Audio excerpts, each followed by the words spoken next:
Welcome to the HITea With Grace podcast, where we spill the tea on HIT. Today, I'm honored to welcome Dr. Lucie Ide, founder and CEO of Rimidi. So how are you today? Good to see you. I'm doing great. Great to see you. And thanks for having me. Absolutely. And thanks for joining us. So tell us a little bit about the career path that brought you to Rimidi. It is definitely not a linear path, but I started my career working in tech. I was a physicist for the government in national security and went from there after marrying a foreigner and putting a little wrench in my intelligence career, and went from there to work for a venture capital fund that invested in mobile satellite communications, which is what I had worked on. Realized I was not a finance gal, desperately missed science, but really loved the human aspect of business. And so sort of had this like, medicine is science meets human beings.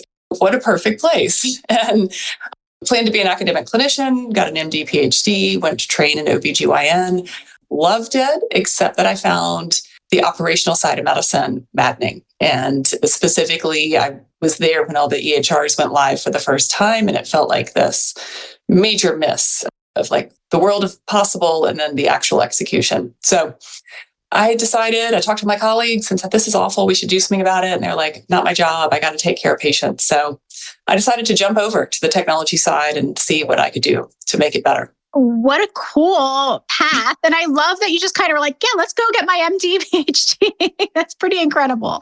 So tell me, like, how did your OBGYN residency prepare you for your work today in remote patient monitoring and maternal care? I think on the positive side, right, you see it, like, one thing that attracted me to OB is you get to be there for the most amazing moment in a family's life of welcoming a new child, but you also have this enormous responsibility that you may be there for the most devastating moment of somebody's life with a complication of a pregnancy. And I think seeing those complications that could have been prevented, right? Seeing a mom come in who had poorly managed diabetes and you tell them that their baby has died in utero, or seeing a mom come back after a discharge having a seizure who had preeclampsia. And so really thinking about why is this happening and what can we do? And so much of it is access to care, that's where I think RPM can have this major impact, that we're not limiting access to care to a mom having to get time off of work and find childcare or schlep a new baby with them back to the hospital. We're sort of bringing the care to them. Very cool. So like, what does Rimidi do? Like, what do you offer for your services? Yeah. So in general, we partner with health systems and clinicians to support their management of diseases across the board, right? Diabetes, hypertension, heart failure, obesity, et cetera, et cetera. And then specifically in the maternal health space, most of our work is focused on gestational hypertension, preeclampsia, both during pregnancy and after pregnancy, helping monitor those moms at home, providing the analytics around that data back to the medical team so that they can proactively intervene, right? If they see a pattern of things going the wrong way, they can do something about it before that mom or their spouse or partner ends up calling 911 and ending up at the emergency room. Yeah, I would love to dive more into what you're doing in the maternal space. I'm a patient advocate for young mothers navigating healthcare post-birth, but obviously in that maternal side of things, I'm very interested to hear more about that. So we know that the maternal mortality rate in the US is the highest of any developed country in the world, which is just shocking and horrible. What can be learned from international models to improve the way we offer care in the US? Great question. In part, so in general, I think on US healthcare, right? If you're really sick, you would rather be treated nowhere else in the world other than the US, right? People fly here from all over the world for complex care, surgery, cancer treatment. Where we struggle is in the preventative sort of primary care space, right? In part because we don't compensate it well, in their access to care issues. So I think looking at US maternal care versus other parts of the world, right? One is just coverage and access, health insurance, but then sort of community models of care, right? Doulas are much more common in other parts of the world, community health workers. And so where you have this access issue to physician-led care, other countries deal with that, I think, more effectively by being able to have other people in the community support that mom. Yeah. And in terms of what role does RPM then, remote patient monitoring, play in reducing some of those maternal mortality rates? Is it happening right now? Like, is it being used in places? bigger cities or in rural areas? Where do you find it's most useful? And do you have any stories or case studies to share about how it's actually worked and been helpful in terms of helping moms? Yeah, absolutely. So the most common use case for RPM in maternal care is in management of gestational hypertension and preeclampsia. And cardiac events are the big killers of moms, right? And hemorrhage. And so that's the high impact area to intervene. It starts with diagnosis, right? You can't manage something if you don't know it exists. So making sure that these moms are getting access to prenatal care and screenings.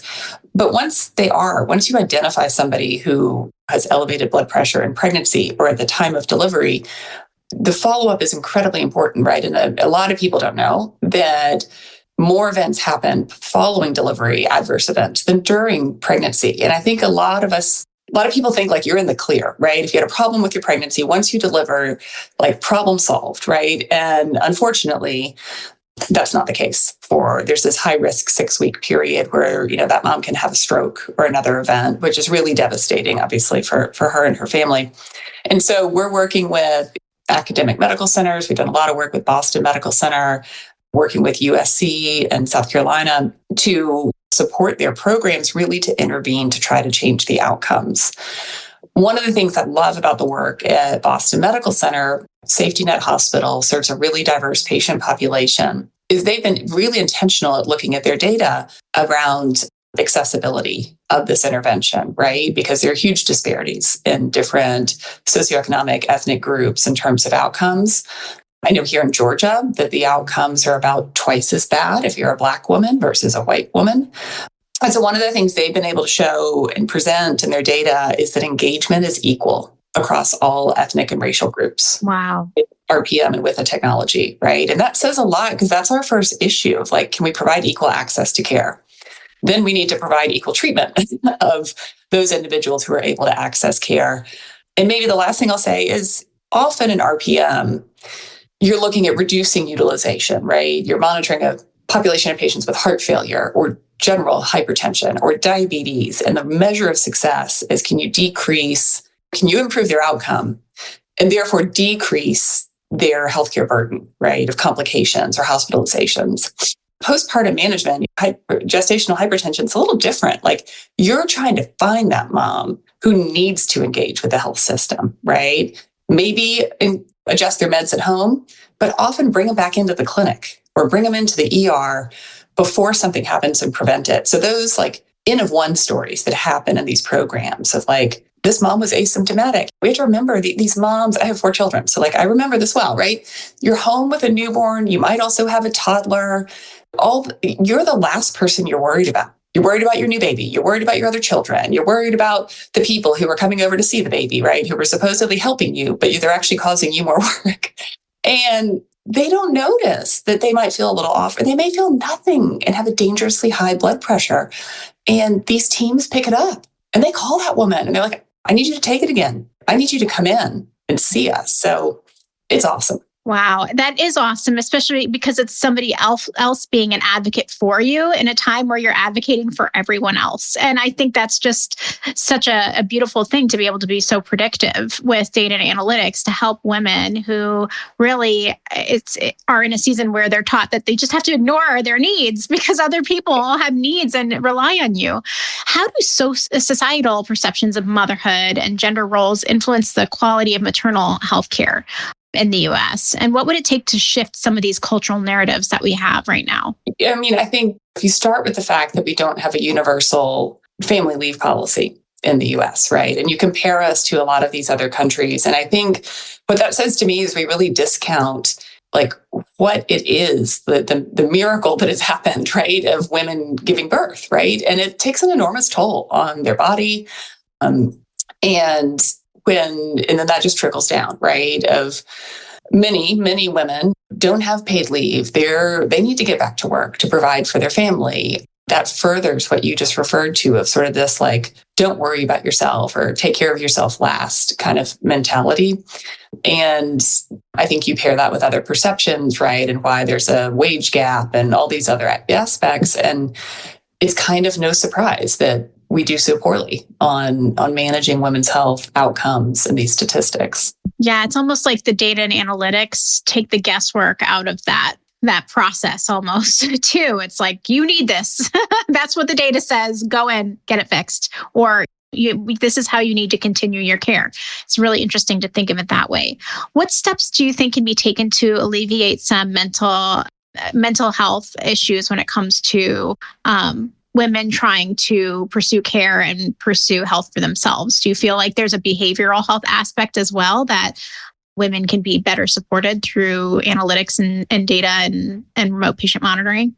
Sure. Right. I mean, we're kind of talking about physical health, blood pressure management, but this all feeds into postpartum depression, loneliness, anxiety during pregnancy or following pregnancy.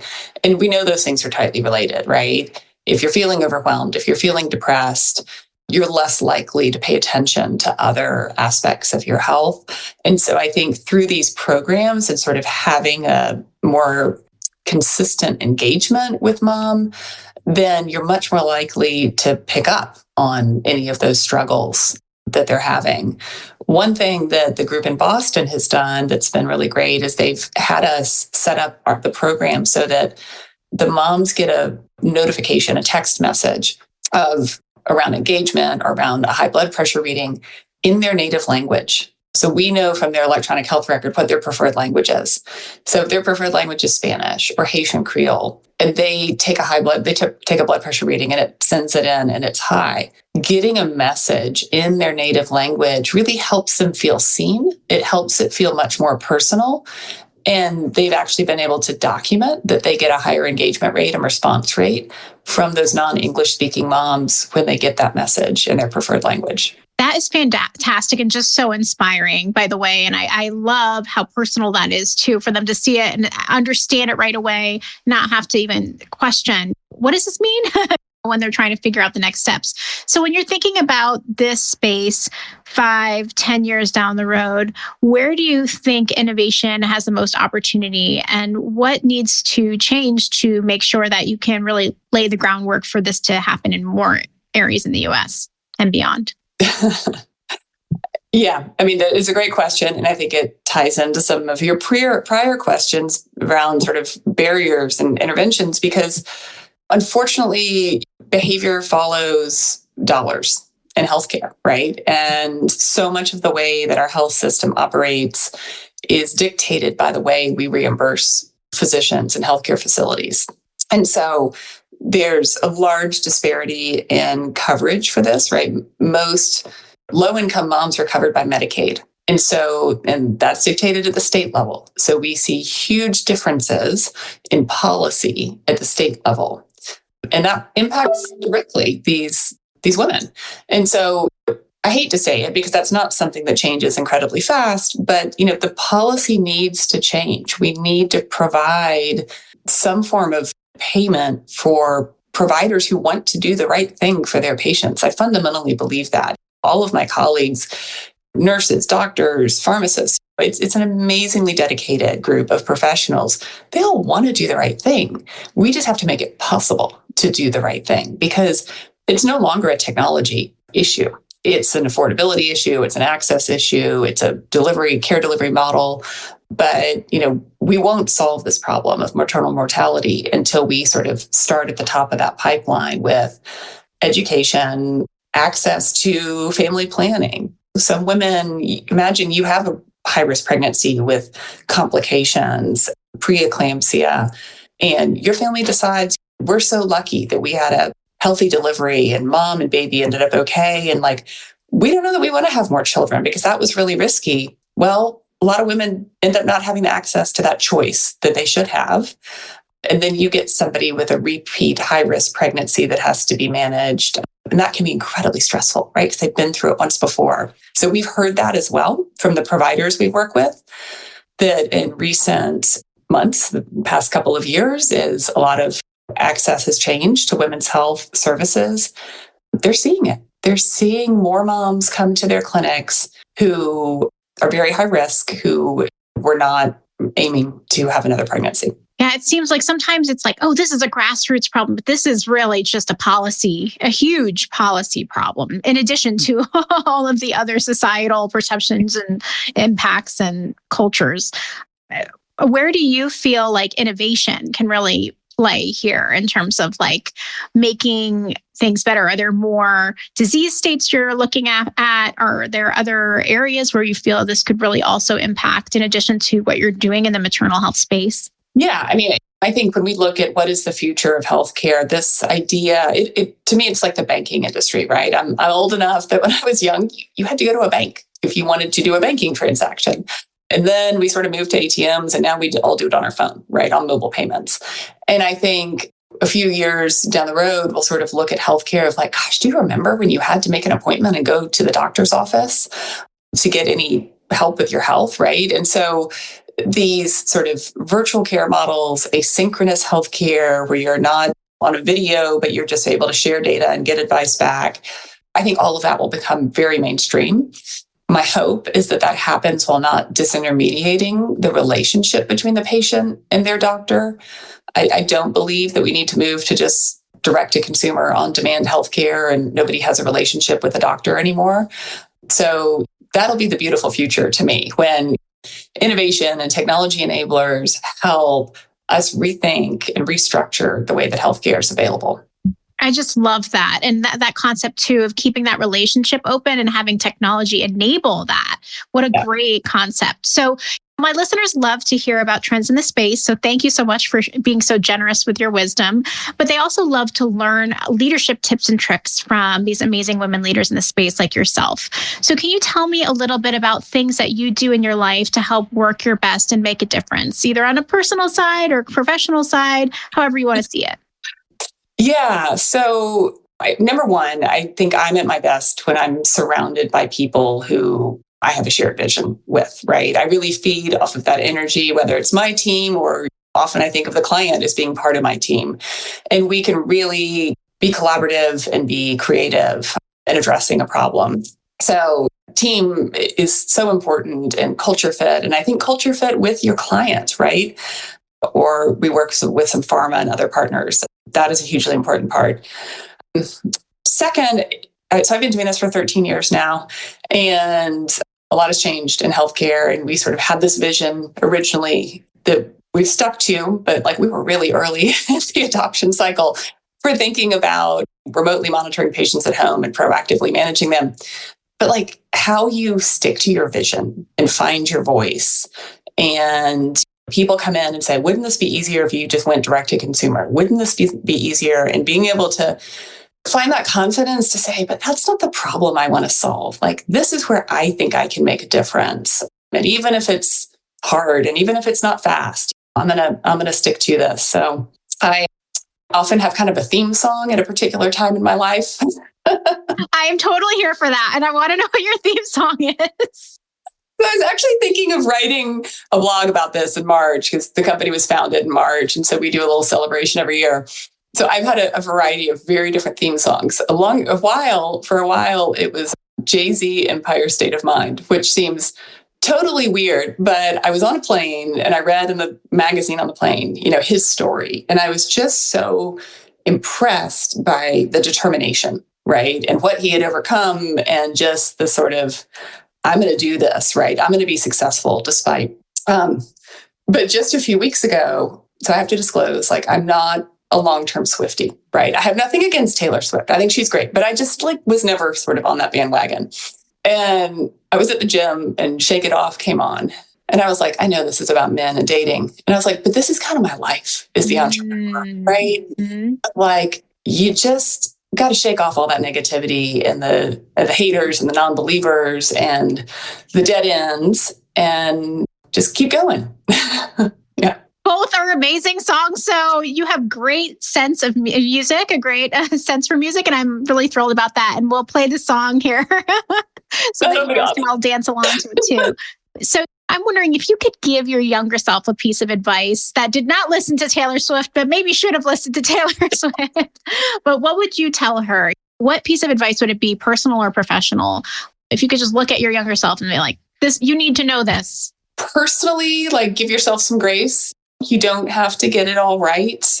I think we as women often wear a lot of hats and carry a lot of water. And I have an amazingly supportive spouse and I have amazing children. But, like many women, I've kind of been through that, like the days when you think I'm terrible at everything I do. Like I'm a terrible businesswoman. I'm a terrible mother. I'm a terrible spouse. Like, am I good at anything? And I would tell my younger self, like, just don't go there. Right? There's no benefit to that.